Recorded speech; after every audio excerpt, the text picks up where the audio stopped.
तो मूवी के स्टार्ट में हम देखते हैं कि थोर की शिप के आगे एक काफी बड़ा स्पेसशिप आकर रुकता है और ये स्पेसशिप किसी और का नहीं बल्कि ग्रेट थैनोस का होता है और थैनोस वहाँ पर अपनी एक पूरी टीम के साथ आया होता है और उसकी टीम का नाम ब्लैक ऑर्डर था। और जब थैनोस और उसकी टीम थोर की शिप में जाते हैं तो वहाँ जाकर वो थोर के सारे लोगों को मार डालते हैं। इसके बाद थैनोस लोकी के पास आता है उससे स्पेस स्टोन लेने के लिए, लेकिन तभी थैनोस वहाँ पर थोर को जान से मारने की धमकी देता है। लेकिन इसी बीच वहाँ पर हल्क भी आ जाता है और यहाँ पर हम उन दोनों के बीच हैंड टू हैंड काफी जबरदस्त फाइट देखते हैं। और मजे की बात तो ये है कि हल्क के पास सुपर ह्यूमन पावर है और साथ साथ थैनोस के अंदर भी सुपर ह्यूमन पावर्स पाई जाती हैं। और यहाँ पर हम उन दोनों की बड़ी तगड़ी किस्म की और बड़ी अच्छी फाइट देखते हैं। स्टार्टिंग में तो लगभग दोनों ही एक दूसरे पर भारी पड़ रहे थे, लेकिन अब क्योंकि थैनोस हल्क से काफी ज्यादा पावरफुल था तो इसीलिए वो हल्क को वहीं पर हरा देता है। और जब हाइमडॉल को इस बात का रियलाइज होता है कि थैनोस के सामने कोई नहीं टिक सकता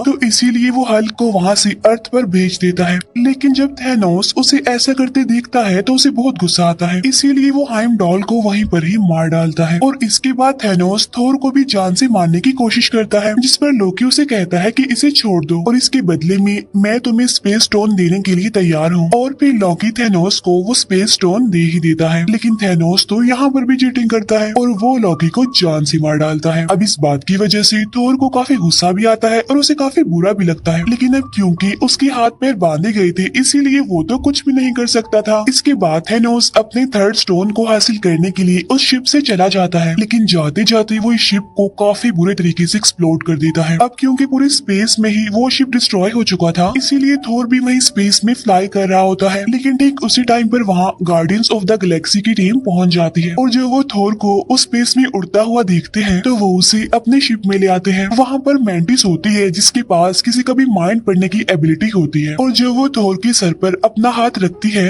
तो उससे पता चलता है कि ये काफी दुखी है, काफी पेन में है क्योंकि इसने बहुत सारे लोगों को खो दिया है। इसलिए इतनी ही देर में थोर की भी आंख खुल जाती है और यहाँ पर वो गार्डियंस ऑफ द गैलेक्सी को रिवील करता है कि थैनोस आ चुका है और अब वो इन्फिनिटी स्टोन्स के पीछे पड़ा हुआ है, जिसकी मदद से वो इस पूरी दुनिया को आधा आधा बांट सकता है। यहाँ पर थोर पीटर क्विल को अपनी हेल्प करने के लिए कहता है और वो कहता है कि अगर थैनोस के हाथों में सारे स्टोन्स लग गए तो वो पूरी ही दुनिया को डिस्ट्रॉय कर देगा, सब कुछ खत्म कर देगा। तो इसीलिए वो यहाँ पर अपनी दो टीम्स बना लेते हैं। एक टीम में तो थोर, रॉकेट और ग्रूट होते हैं, मीनवाइल दूसरी टीम में पीटर क्विल, गमोरा, नेबुला और ड्रैग्स हो जाते हैं। अब यहाँ पर थोर पीटर क्विल को कहता है कि जब तक मेरे पास मेरा हथियार यानी मेरा हैमर नहीं होगा तब तक मैं थैनोस का कुछ नहीं बिगाड़ सकता, तो इसीलिए उसे अपना हैमर लेने के लिए निडाविलियर जाना पड़ता है। दूसरी तरफ पीटर क्विल, गमोरा और नेबुला नोवेयर में पहुंच जाते हैं और ये वो जगह थी जहाँ पर दी कलेक्टर रहता था, क्योंकि कलेक्टर के पास ही थर्ड स्टोन यानी दी रियलिटी स्टोन था। इसके बाद हम देखते हैं कि हल्क को हाइमडॉल ने अर्थ पर भेज दिया था और जब वो अर्थ पर आता है तो वो न्यूयॉर्क सेंटर में आकर गिरता है, उस जगह पर जहाँ पर डॉक्टर स्ट्रेंज और वोंग थे। और जब हल्क उन दोनों को दिखता है तो बताता है कि थैनोस आ गया है और अब हमें कोई नहीं बचा सकता। तब उसे इतना घबराया हुआ देखकर डॉक्टर स्ट्रेंज भी घबरा जाते हैं। इसके बाद डॉक्टर स्ट्रेंज ब्रूस बैनर यानी हल्क के साथ टोनी स्टार्क यानी आयरन मैन से हेल्प मांगने जाता है। वहाँ पहुंचकर ये दोनों टोनी स्टार्क को बताते हैं कि थैनोस आ गया है और वो इन्फिनिटी स्टोन्स के पीछे पड़ गया है, जिसकी वजह से पूरे यूनिवर्स और अर्थ को खतरा है और अगर उसने ये सारे स्टोन्स हासिल कर लिए तो हमारा ये अर्थ खतरे में पड़ सकता है। अब यहाँ पर मैं आपको इन स्टोन्स के बारे में थोड़ी सी डिटेल्स बता देती हूँ। पहले नंबर पर आता है पावर स्टोन। इसके अंदर ये पावर होती है कि ये किसी भी इंसान की पावर को कम भी कर सकता है और ज्यादा भी कर सकता है। सेकंड नंबर पर आता है स्पेस स्टोन। इसके अंदर ये पावर होती है कि ये किसी भी चीज को एक जगह से दूसरी जगह ट्रांसफर कर सकता है इजीली, जैसा कि स्पेस में ऐसा होता रहता है। थर्ड नंबर पर है दी रियलिटी स्टोन। अब इस स्टोन के अंदर ये पावर होती है कि किसी भी रियलिटी को बदल सकता है। इट्स मीन आप क्लाइमेट को अपनी मर्जी के मुताबिक चेंज कर सकते हैं।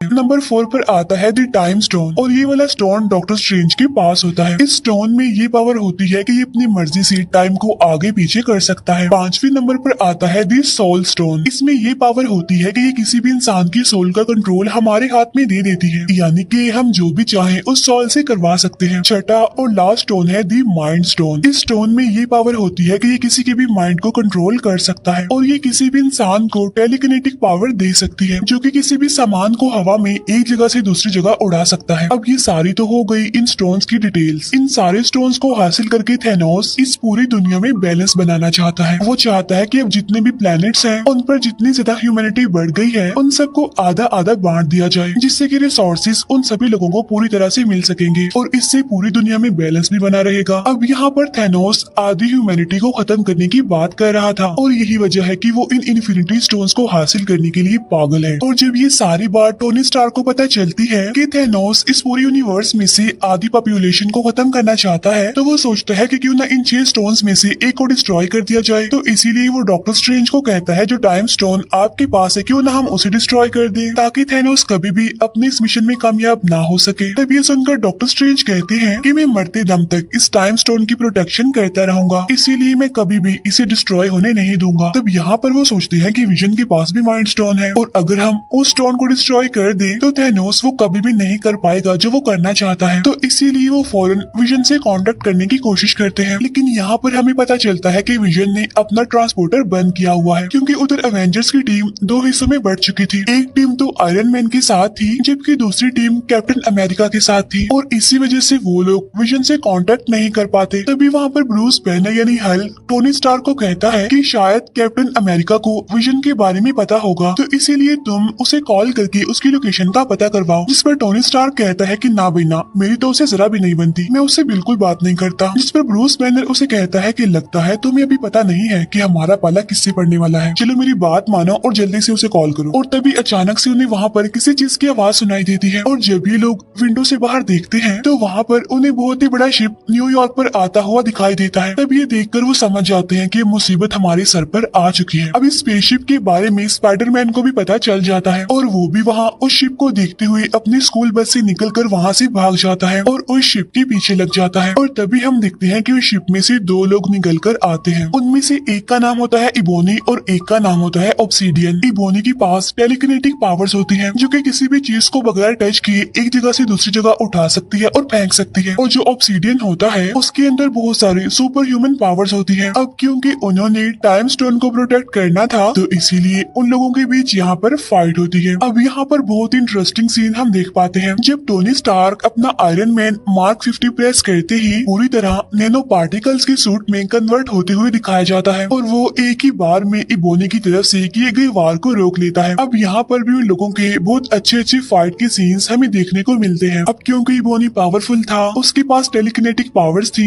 इसीलिए वो अपने काम को करने में कामयाब होता रहता है। इसके बाद वो टाइम स्टोन निकालने के लिए डॉक्टर स्ट्रेंज के पास पहुंच जाता है। अब क्योंकि टाइम स्टोन को डॉक्टर स्ट्रेंज के अलावा और कोई भी नहीं निकाल सकता था उनमें से, तो इसीलिए वो डॉक्टर स्ट्रेंज को अपने साथ अपनी स्पेसशिप में ले जाता है वहाँ से। लेकिन वो ये नहीं जानता था कि उसके शिप में टोनी स्टार्क और स्पाइडरमैन भी एंटर हो गए हैं। इसके बाद हमें विजन दिखाया जाता है। अब क्योंकि थैनोस की टीम यानी ब्लैक ऑर्डर के पास उन सभी इन्फिनिटी स्टोन्स की एनर्जी के फ्लो को रेड करने की पावर होती है, तो इसीलिए पहले तो वो डॉक्टर स्ट्रेंज के पास जाते हैं टाइम स्टोन लेने के लिए और साथ ही विजन के पास ही माइंड स्टोन निकालने के लिए प्रॉक्सिमा मिडनाइट और कॉर्वस ब्लेड जाते हैं। अब यहाँ पर हमें दिखाया जाता है कि मैक्सिमा मिडनाइट और कॉर्वस ब्लेड उन दोनों यानी विजन और वांडा से काफी ज्यादा पावरफुल होते हैं। अब यहाँ पर कॉर्वस ब्लेड के पास एक ऐसा ब्लेड होता है जो किसी भी इंसान की बॉडी में घुस सकता है और उसे काफी इंजर्ड कर सकता है, तो उसी ब्लेड का इस्तेमाल करते हुए वो विजन को इंजर्ड कर देता है, जिसकी वजह से वांडा इस फाइट में अब अकेली रह जाती है।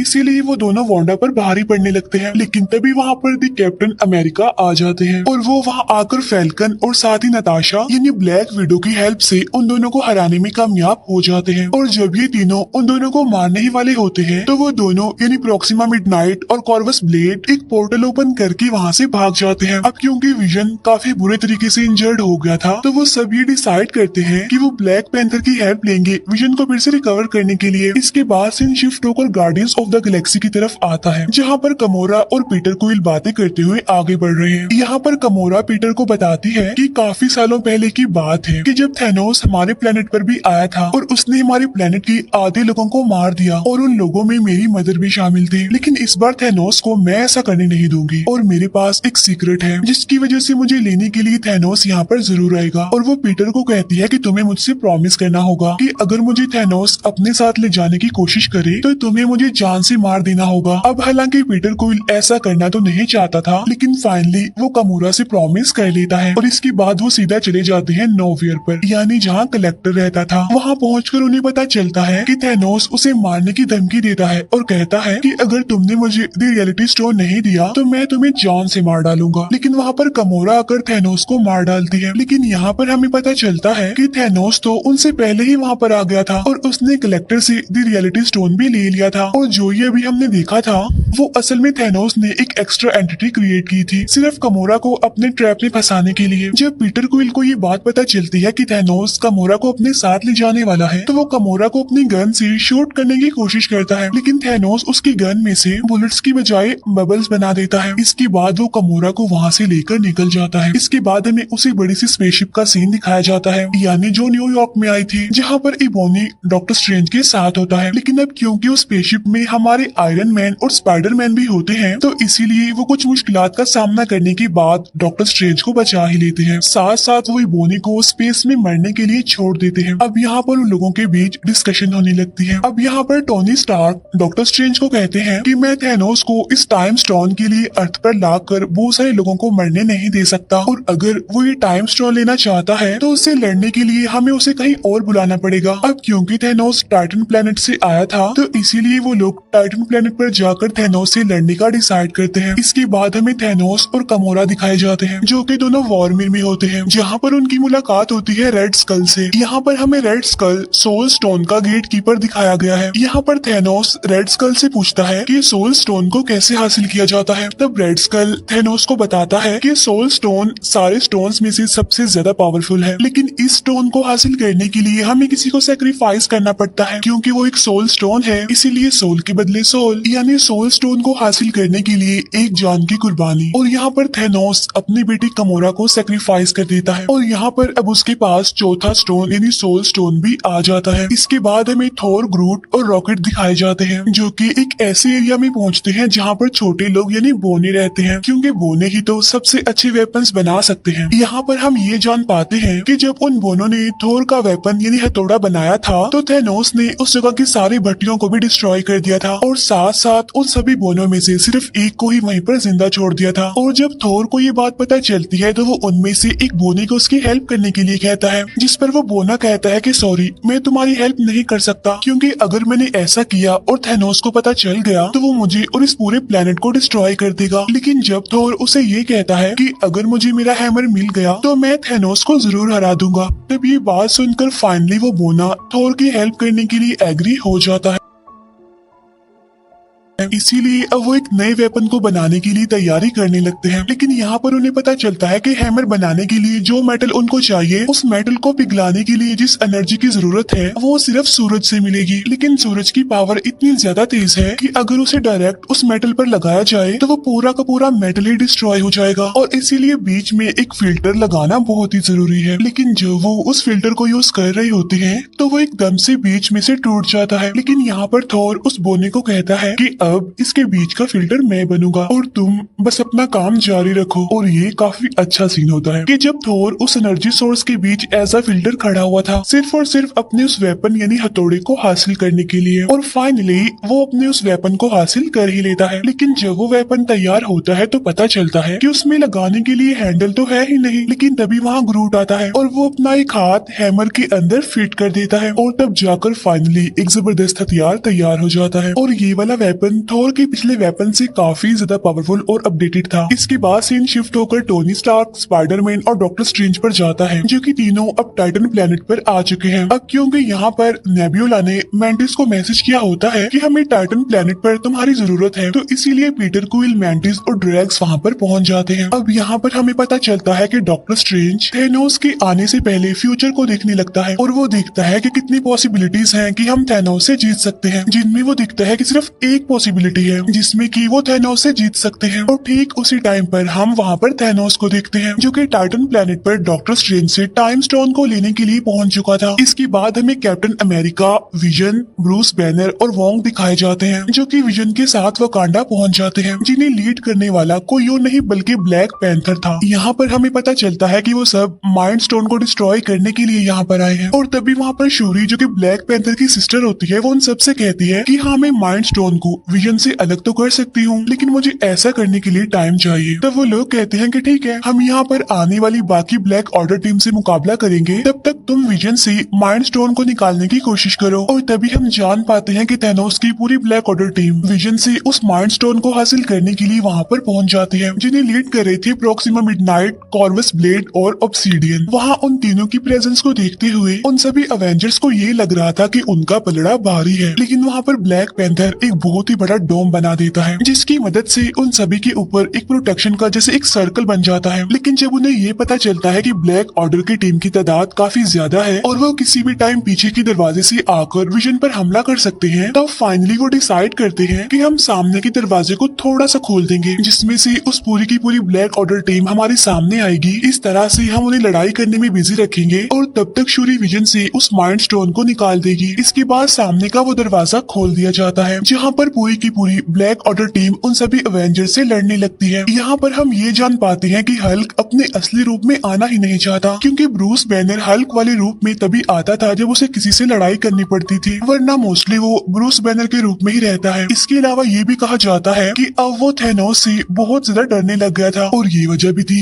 जिसकी वजह से वो हल्क नहीं बन रहा था। एनीवे, वो ऐसे ही इस लड़ाई में शामिल हो जाता है और यहाँ पर हमें इस मूवी की सबसे बड़ी फाइट दिखाई जाती है जो कि अवेंजर्स और ब्लैक ऑर्डर के बीच चल रही थी। और ये पूरी की पूरी फाइट सच में बहुत कमाल है। और फाइनली ब्लैक ऑर्डर टीम के तीनों कमांडर यानी प्रोक्सिमा मिडनाइट, कॉर्वस ब्लेड और ऑब्सीडियन जो कि इस टीम को लीड कर रही थी, वो यहाँ पर मारे जाते हैं। साथ साथ अवेंजर्स विजन को भी इस लड़ाई में शामिल कर लेते हैं। और तभी यहाँ पर हमारे एक और हीरो थॉर की भी एंट्री हो जाती है। जैसे उसकी एंट्री होती है वो जोर से चिल्लाता है, कहाँ है थैनोस। तब उसकी आवाज सुनकर ब्लैक ऑर्डर की सारी टीम काफी डर जाती है। यहाँ पर थोर भी उन सबको मारते हुए आगे बढ़ जाता है। इसके बाद हम थैनोस को देखते हैं जो कि गार्डियंस ऑफ द गैलेक्सी की team Tony Stark, Doctor Strange और स्पाइडरमैन के साथ लड़ रहा होता है।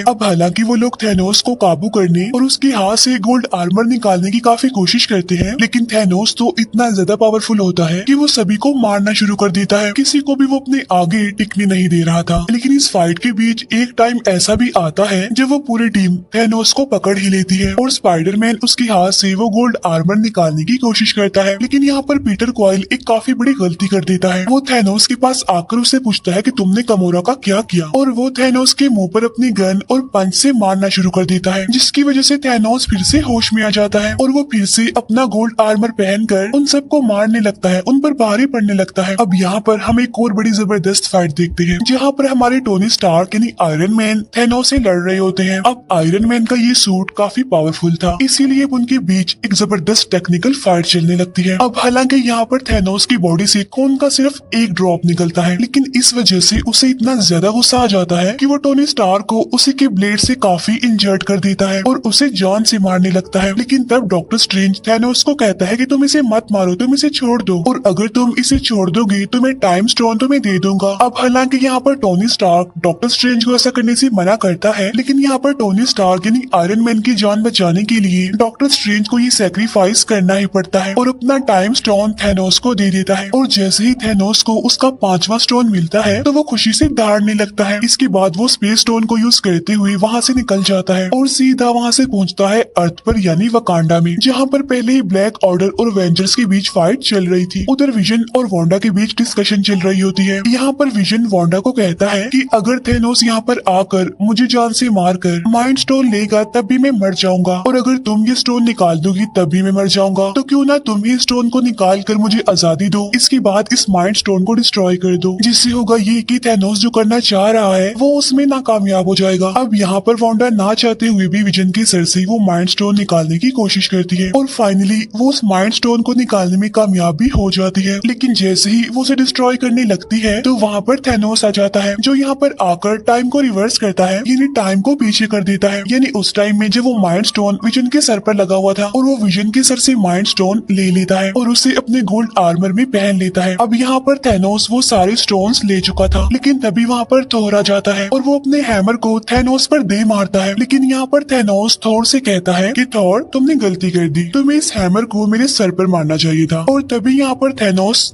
चुटकी बजाता है, जिससे पूरा यूनिवर्स, पूरा अर्थ दो हिस्सों में बढ़ जाता है। इसके बाद सीन शिफ्ट होकर सोल वर्ल्ड में आता है, जहाँ पर थैनोस खुद को बिल्कुल अकेला पाता है और उसके सामने एक छोटी गमोरा होती है, यानी जब वो छोटी थी। और यहाँ पर वो अपने फादर थैनोस से पूछती है कि डैडी डू इट, जिस पर थैनोस कहता है कि यस। फिर छोटी गमोरा पूछती है कि आपने क्या खोया, जिस पर थैनोस कहता है कि सब कुछ। इस फाइट में उसने इन्फिनिटी स्टोन्स को हासिल करने के लिए अपना सब कुछ खो दिया, क्योंकि वो गमोरा को बहुत प्यार करता था, लेकिन अनलकीली अब वो उसकी लाइफ में नहीं थी। इसके बाद थैनोस वापस से रियल वर्ल्ड में आ जाता है, जहाँ पर उसके सामने थोर और बाकी सारे एवेंजर्स होते हैं। लेकिन अब क्योंकि उसके पास सारे स्टोन्स थे, इसीलिए वो स्पेस स्टोन की मदद से खुद को टेलीपोर्ट करके कहीं और चला जाता है। लेकिन वहाँ पर बचता है तो सिर्फ राख, और पूरे यूनिवर्स में से, पूरे अर्थ में से आधी पॉपुलेशन कम होने लगती है। हर कोई वहाँ से राख बनकर गायब होता जा रहा था। इसके बाद हम थैनोस को देखते हैं, जो कि एक हट में था, जो कि काफी खुश था, क्योंकि फाइनली वो अपने मिशन में सक्सेसफुल हो गया था। उसने पूरी दुनिया की आधी पॉपुलेशन को खत्म कर दिया था। इसके बाद हम मारिया हिल और निक को देखते हैं, जो कि एक गाड़ी में बैठकर कहीं पर जा रहे थे, लेकिन तब वो भी वहाँ से गायब होना शुरू हो जाते हैं। और यहाँ पर निक अपनी पॉकेट से एक छोटे से डिवाइस निकालता है और वो किसी को मैसेज करता है, और जब उसके गायब होने के बाद हमें वो डिवाइस दिखाई जाती है, जिससे हमें पता चलता है कि उसने वो मैसेज कैप्टन मार्वल को भेजा है। और इसी के साथ ही मूवी यहीं पर एंड हो जाती है।